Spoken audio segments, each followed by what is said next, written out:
My AV setup is always in flux as I never stop putting new products through their paces. I'd like to settle down one day, but then you'd stop getting my delightful videos. My setup at this very instant is feeling fresh, featuring AWOL Vision's flagship laser TV, the LTV 3500 Pro.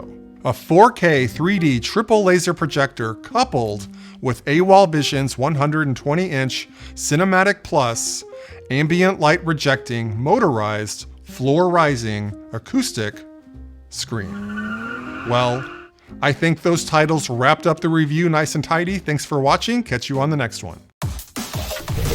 Gotcha, I'm a kidder. If you haven't heard of AWOL Vision, it's likely because it's a baby founded in 2020 right here where I live in the USA. And this is what I was doing at the exact same time.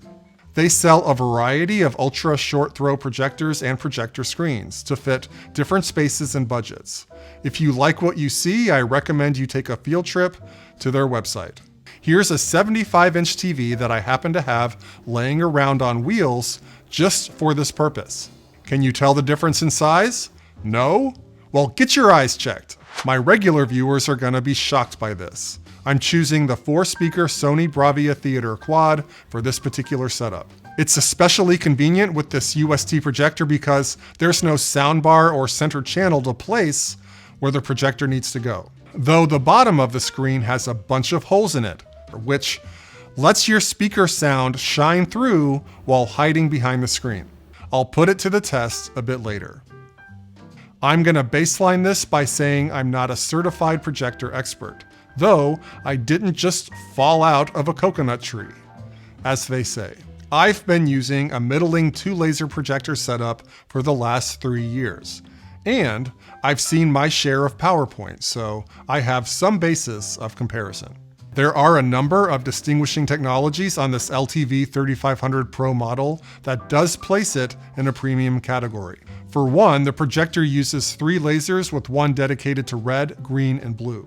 This enables it to produce over 1 billion colors. For enthusiasts, the LTV 3500 Pro reaches 147% of the DCI P3 and 107% of the top REC 2020 color gamut. For reference, my standard throw projector uses 2 lasers and covers 97% of the DCI P3.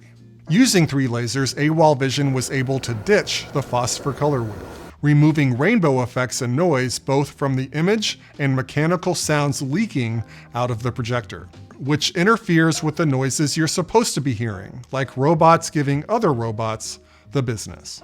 The LTV 3500 Pro uses both a Ricoh f2.0 wide aperture lens and an extra large all-glass opening to enable, well, not perfect, but elite levels of brightness and clarity for a home theater projector. AWOL Vision is boasting that this model is the brightest 150-inch 4K 3D RGB laser projector money can buy.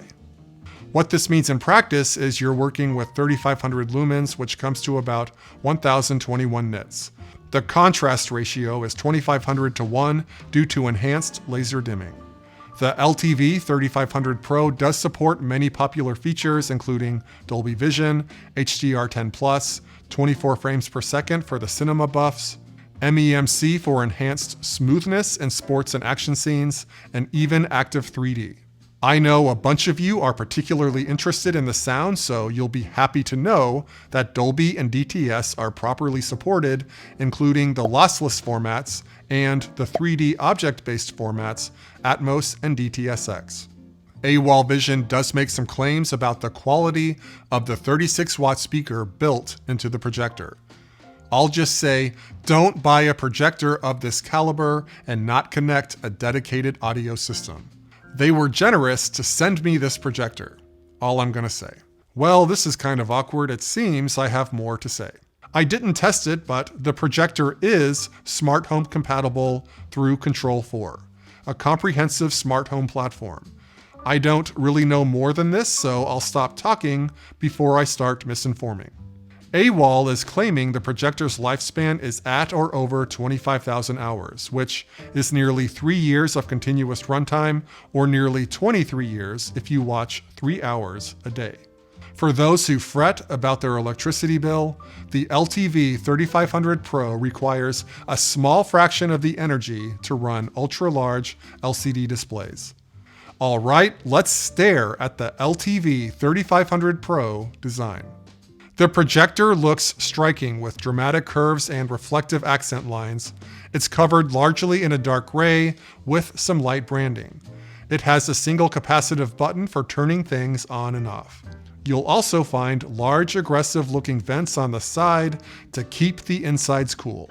It's got some meat on the bones, weighing a bit over 20 pounds, which is substantial. We like the wiggles attached to it. Yeah. It's about 2 feet wide, 14 inches deep, and a little under 6 inches tall. The ports are in the back, and I'd say it's a generous offering for a projector. I'll cover the biggies. Top of the list, an eARC port. This obviously makes your life much easier in terms of syncing sound and video, eliminating the need for a receiver. There are 2 other HDMI inputs, each supporting 4K 60 and 1080 120, both of these giving you extra breathing room to get your content on the big screen. There's a USB Type-A port for viewing files like vacation pictures. If you're gonna show them off, don't be shy. There's optical out for your more seasoned audio systems and analog AV in for your DVD player. But I suggest you go laser disc player or VCR. Please be that guy. If you're having trouble finding all 3 HDMI inputs, it's because one is hiding in this hidden compartment, specifically designed for streaming sticks with sizes up to 120 by 100 by 20 millimeters. A brand new, unsullied Fire TV stick is included with your purchase. You'll notice there's a USB port in this compartment for powering the stick. A short USB Type-A to micro USB cable is already in there, ready to be of service.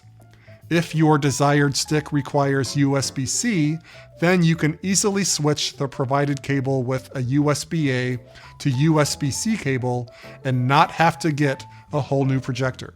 AWOL Vision wants you to use some sort of streaming player as the primary interface, as the stock OS is mostly there for picture adjustments, viewing files, screen sharing, and updates. The less common uses. You're not going to find any Netflixes or Disney Pluses. Conveniently, the settings menu overlays on your HDMI inputs, so you don't have to leave that environment to make adjustments. The remote, it feels solid. It has a unique design, it has a few obvious shortcuts and a few less obvious shortcuts, along with a D-pad to manage interfaces.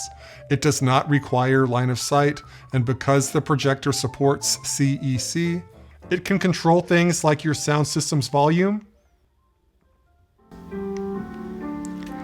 and the Fire TV's interface. Mostly.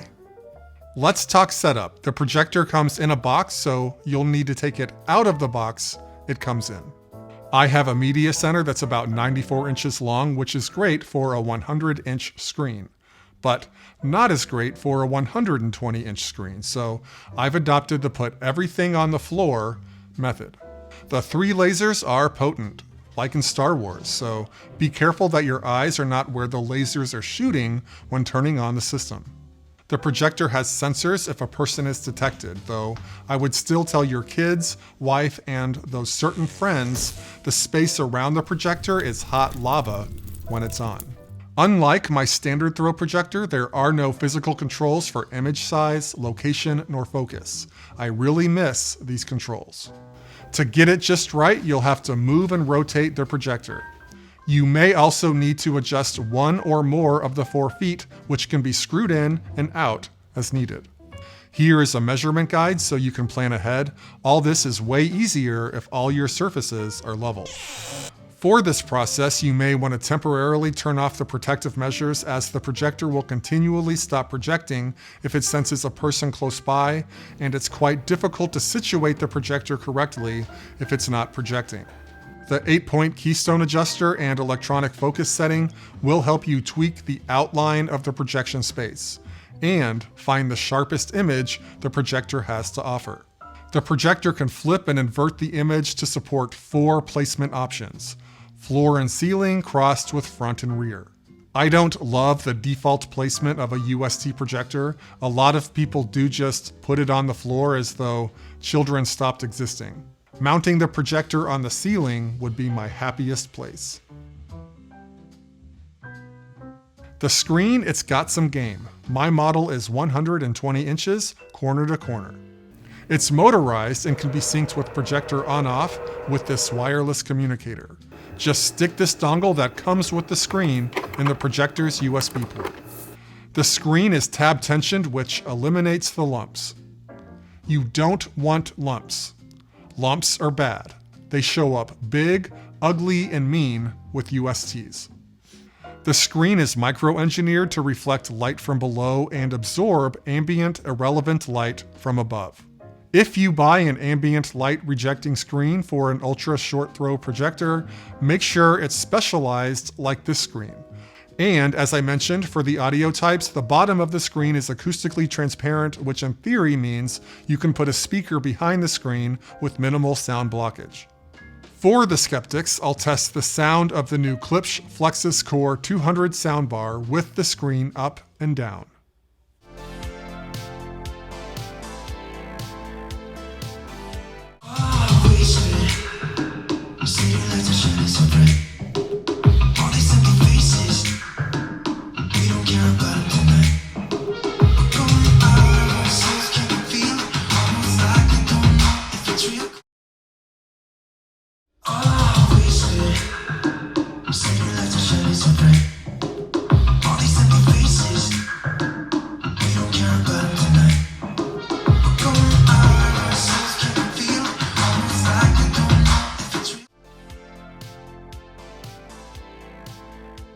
My take is if you get the speaker close enough to the acoustic material, the forward and side firing sound will be minimally altered.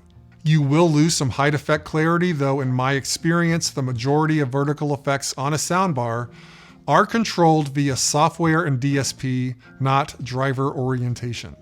Video quality, that little detail, well, I think it's a treat. I'm a simple man. My favorite upgrade from the last projector is the supercharged color and brightness in dark conditions. It's very similar to watching a big bright TV. Elevated sharpness along the edges was notable and gets my thumbs up. And not being as noisy nor right over my head was definitely appreciated from an acoustic cleanliness standpoint. Daytime viewing was not as vibrant or contrasty as nighttime blackout viewing. Spoiler alert. Though it's the same situation with TVs, to be fair. Nonetheless, this projector screen setup made daytime viewing seem like a completely sensible thing to do, even if not optimal, which is a big deal if you want this to act as your living room TV. One clear advantage of this setup over many TVs is that in a bright room, you don't have to deal with glare from the outside or internal lights, which I classify as the worst. It was fun dusting off Mad Max, Oppenheimer, The Dunes, Revenant, and Avatar in a big visual presentation with upgraded color and vibrancy. Rapid motion did look fluid. This applies to movies like when a spaceship darts across a scene to a full court pass in basketball. 3D movies. Yes, active shutter glasses are included with the projector. This is an interesting move as I thought everyone moved on from 3D a decade ago, but I'm old enough to still have some 3D Blu-rays in the collect. You know, the classics. My kid was delighted. I'm not a huge fan of the active shutter technique as there is a bit of pulsing in your peripheral vision where the screen is not present, but if you're still down to clown in the third dimension like it's 2012, well, another reason to consider AWOL. To save you 15 minutes, I was able to get my 3D Blu-ray working with the glasses by turning on the glasses and looking for a pulsing blue, then turning on 3D mode and settings on the projector and selecting frame packing. For the gamers, I used to go pretty hard in the 80s at other kids' houses. Mom, Dad, not over it. Though I will admit I've slowed down just a pinch in the last 35 years or so. But I resurrected my inner gamer just for you. The sacrifices I make for this channel. A few things to be aware of. AWOL does have a gaming mode setting called Turbo Mode. My reflexes are so acute I suspected even turbo would not be sufficient. It sets input lag for 4K games to 15 milliseconds and 8 milliseconds for HD games, which the great AI told me is good even for professionals. Turning this mode on will disable any keystone corrections. Lag was not an issue. I predict you'll be more distracted by the bright, humongous screen. Wrap up. Based on my experience, I think both the projector and screen are solid products, even considering the price. Especially if you're aiming at a high-end viewing experience in the 120 to 150 inch range, which can get mortgagey if you go the TV route.